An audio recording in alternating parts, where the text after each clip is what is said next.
Welcome, Warriors. Today, we're going to be talking about the final fight Streetwise and my experience playing. So, let's get into it.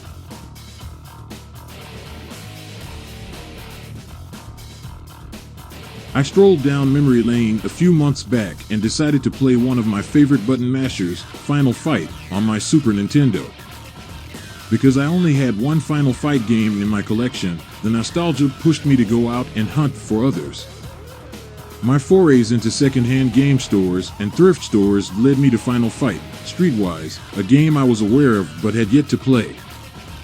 Capcom attempted to bring the old 2D classic back into the 3D world on the PlayStation 2, and did it only mediocrely.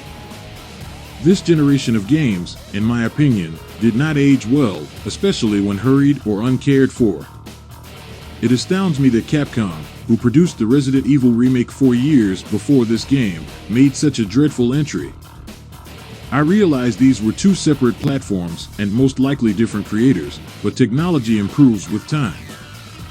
So I'm not sure why Capcom couldn't make this game look as well as the Spencer Mansion adventure. That being said, the game doesn't look particularly well. At least the original Final Fight was bright, and the character designs were inventive and memorable. Streetwise is dark and unappealingly animated. Capcom, I understand, was aiming for a gritty Fight Club-style atmosphere with the game, and they succeeded. The city you explore is gloomy and musty. It's not a place I would like to call home. Everywhere I took my character, there was some unfortunate elderly woman being robbed by a gangster or a hooker in need of assistance. There was depravity and graft everywhere, and you were there to support the downtrodden.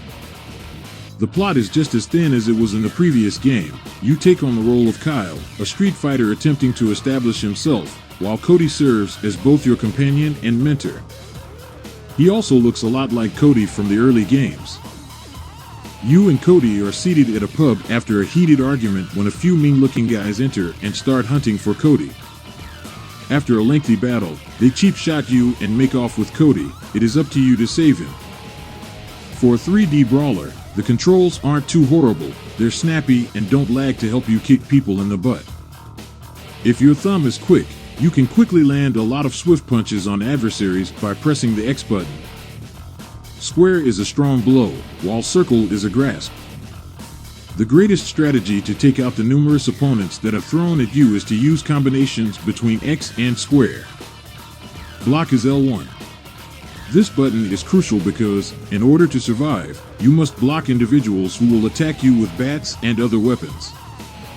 Obviously, you can take it up and use it to lay waste once you've broken the bats out of their hands. Unfortunately, the weapons you uncovered vanish rather quickly. After approximately 3 strikes, I lost a bat. It must have been knocked off. You meet intriguing folks when traveling. They include those who become your friends and with whom you may play games.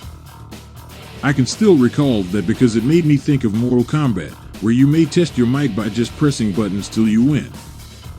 There are also precisely timed, fast-paced activities that force you to torment some degenerates.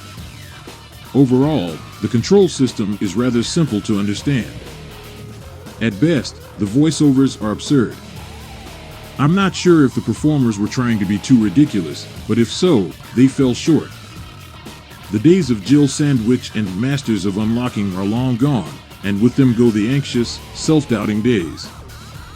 The song is unmemorable. I can't even begin to recall any hummable music from this game as I sit here and type this. Therefore, search elsewhere if you're searching for voiceovers in the vein of The Last of Us or an extravagant, epic musical masterpiece. The combination is one of the game's other ridiculous elements. Similar to Devil May Cry, the game attempts to brag about how awesome you are when you combo, but it just doesn't work. Additionally, it is challenging to set up punches in a 3D battle arena, which causes you to swing and miss frequently. The entire game seemed as like it was toggled together with no real passion for the game or drive to make it truly fantastic, simply to be on the Fight Club bandwagon.